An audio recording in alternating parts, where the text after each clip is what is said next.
हमारी बहन ने जहाँ से बात छोड़ी थी राष्ट्र प्रेम की, वहीं से मैं बात शुरू करता हूँ। आज 15 अगस्त है, बस इस बात को ध्यान में रखिए। 4 पंक्तियां हमारी स्वागत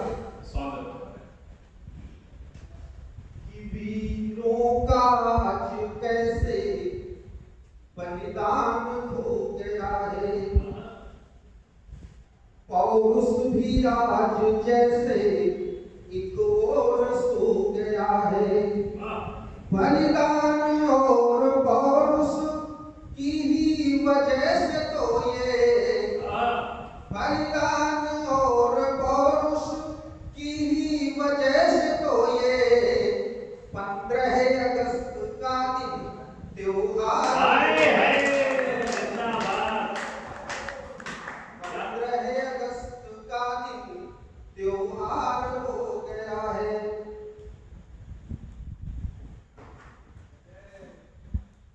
ये माला मेरे लिए बहुत कीमती है। दादा श्रीनाथ तिवारी जी की माला मेरे लिए किसी साधारण समय से कम नहीं है। मैं आपको प्रणाम करता हूँ।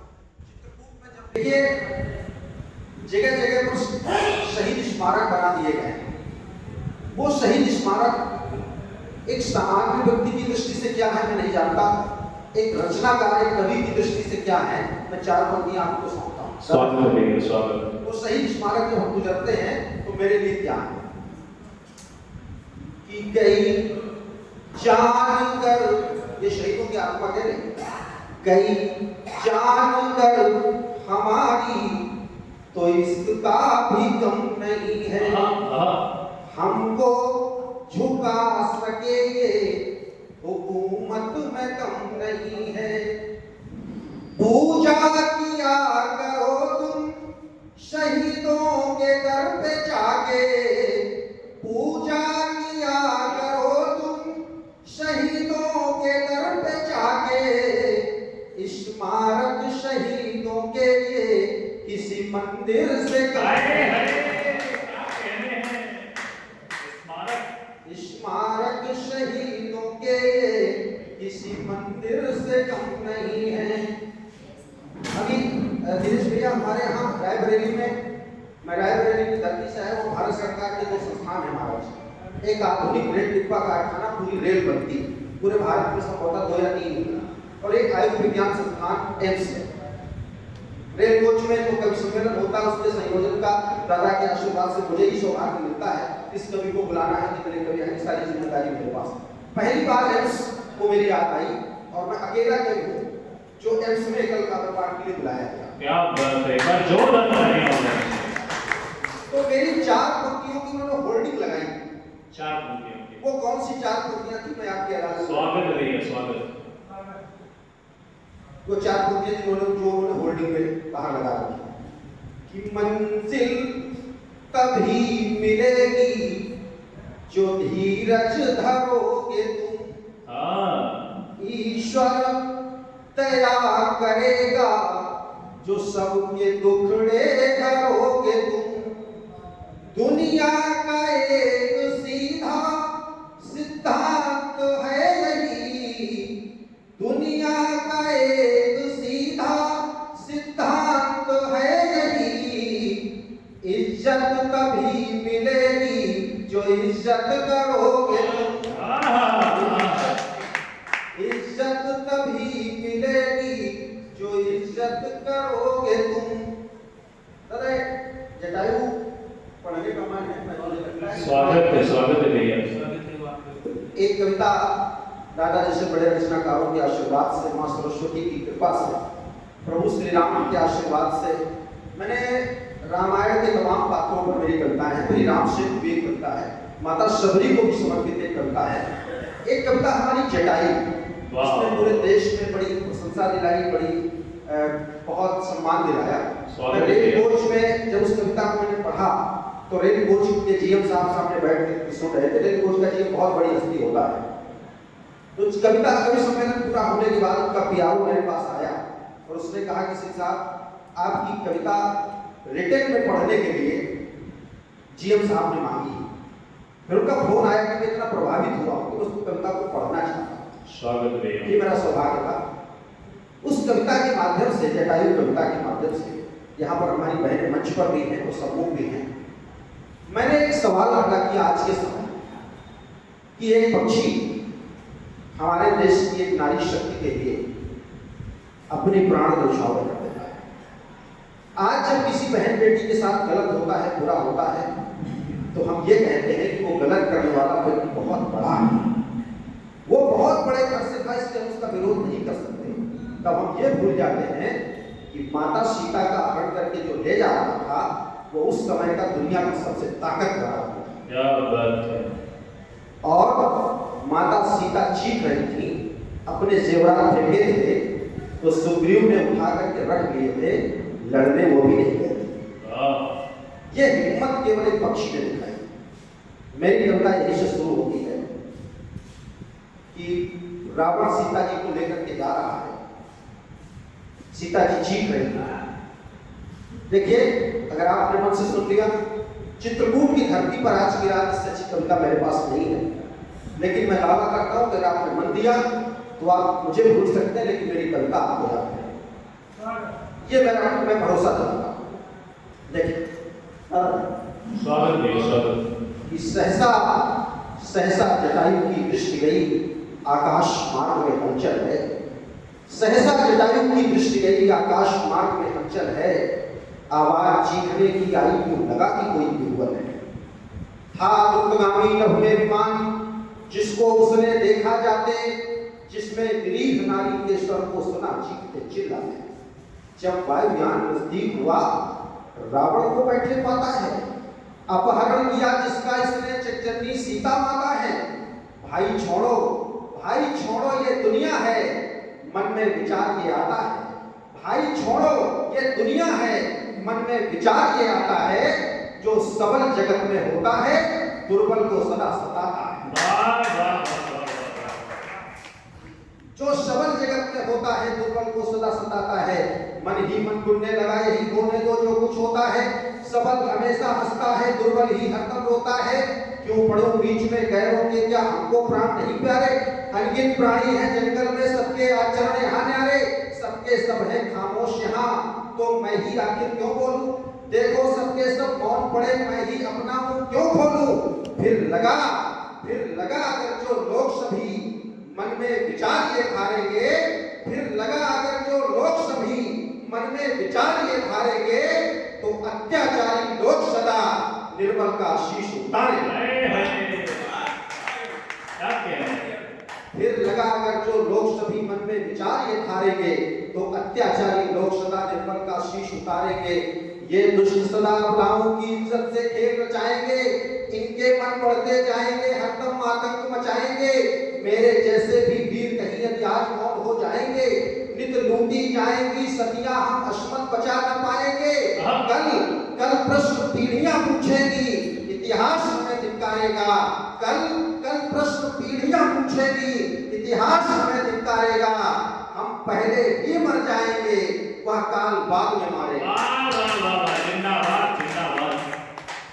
हम पहले ही मर जाएंगे, वह काल बाद में मारेगा। सुनकर अबला की चीख भला क्यों हृदय तुम्हारा ना पिघला। दुष्ट दशानन के विरोध में क्यों बोलो शब्द नहीं निकला। होगा जो देखा जाएगा, मैं इस रावण से जूझूंगा।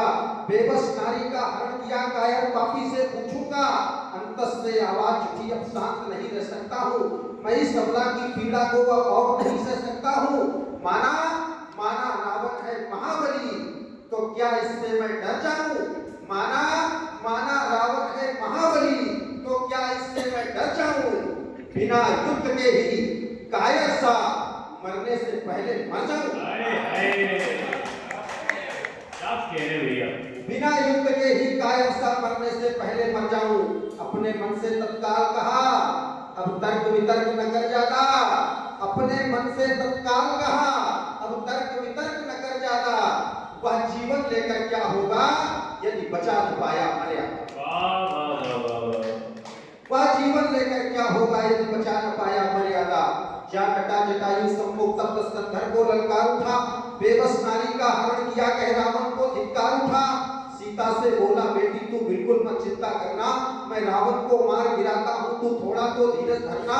फिर क्या था, क्षण भर के भीतर देखो रावण पर झपट पड़ा ऐसे, सम्मुख शिकार देख तत्क्षण है बाज टूट पड़ता जैसे, घातक प्रहार कर पंजों से रावण को हिला दिया पल में। लेकिन रावण तो ज्यादा था उस वीर जटायु से मन में, लेकिन सच पर मर मिटने का था मन में भाव अपार लिए, मजबूत नुकीले पंजों से शत्रु पर कई प्रहार किए।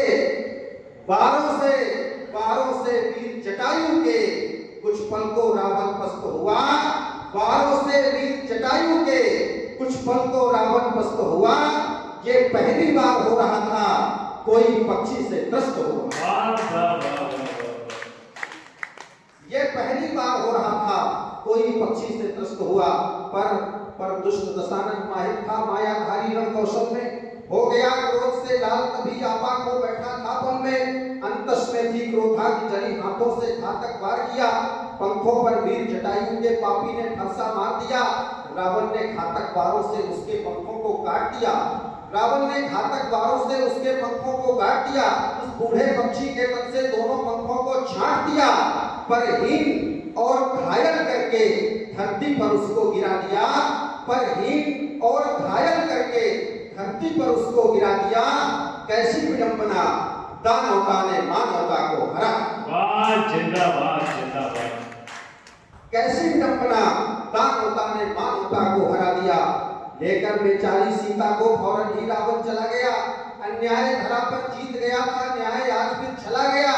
अंतिम सांसें गिर रहे पड़े थे वीर जटायु धरती पर, मैं बचा न पाया सीता को, वे सोच रहे आंसू भरकर।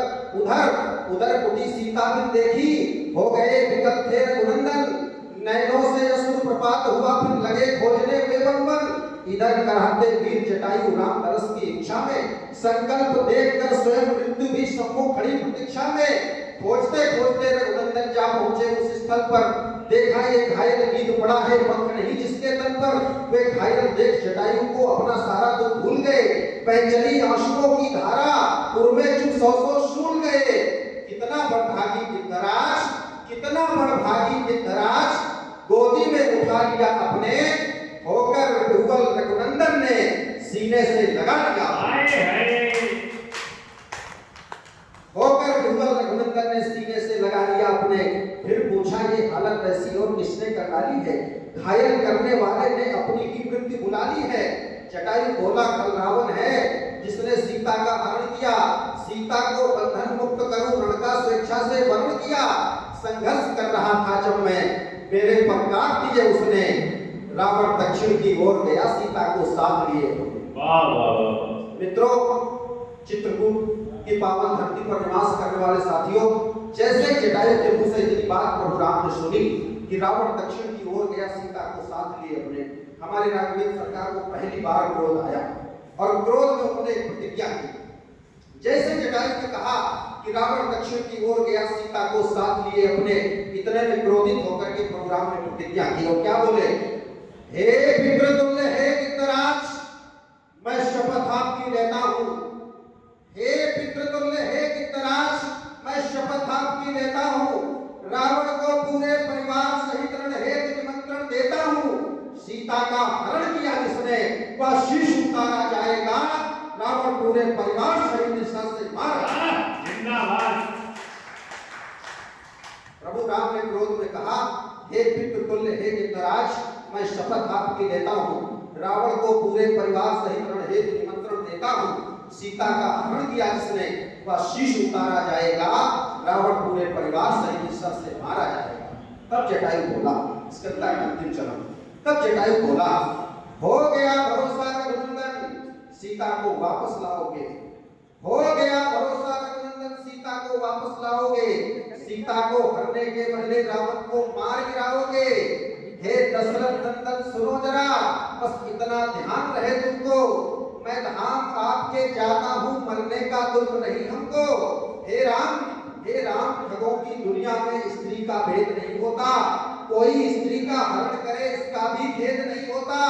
फिर भी हमने मानवता की रीत नीत हित प्राण दिए, अपने प्राणों की आहुति दे हमने हैं अमिट प्रमाण दिए। हमसे जो कुछ हो पाया अपना कर्तव्य निभाया है, आने वाली पीढ़ी पीढ़ी के हित हमने एक मार्ग बनाया है। हमने जो कुछ किया आज क्या मानव कर पाएगा? पर नारी की रक्षा में क्या अपने प्राण गंवाएगा? एक सवाल प्रभु राम के सामने खड़ा कर दिया, पर नारी की रक्षा में क्या अपने प्राण गंवाएगा? प्रभु राम निरुत्तर हो गए और बोले, तब बोले राम जटायु से प्रतिकार नहीं दे सकता मैं। तब बोले राम जटायु से प्रतिकार नहीं दे सकता मैं। तुमने जो ये सुकृत्य किया उपहार नहीं दे सकता मैं। हे वीर तुम्हारा त्याग सदा कवियों की वाणी गाएगी। हे वीर तुम्हारा त्याग सदा कवियों की वाणी गाएगी। बलिदानी वीर जटायु को पीढ़ियां भूल न पाएंगी। जब नारी की दुनिया में अश्मत लूटी जाएगी, तब मानव को गिद्धराज याद तुम्हारी गाएगी। और इस कविता की अंतिम दो पंक्तियां कि शत शत बंधन हे गिद्धराज, शत शत मेरा तुमको प्रणाम। शत शत बंधन हे गिद्धराज, शत शत मेरा तुमको प्रणाम। नतमस्तक देखो आज खड़े जिसके सम्मुख है श्री राम। नतमस्तक देखो आज खड़े जिसके सम्मुख है श्री राम। बहुत बहुत धन्यवाद और हमारा बहुत मन से सुना। जय श्री राम।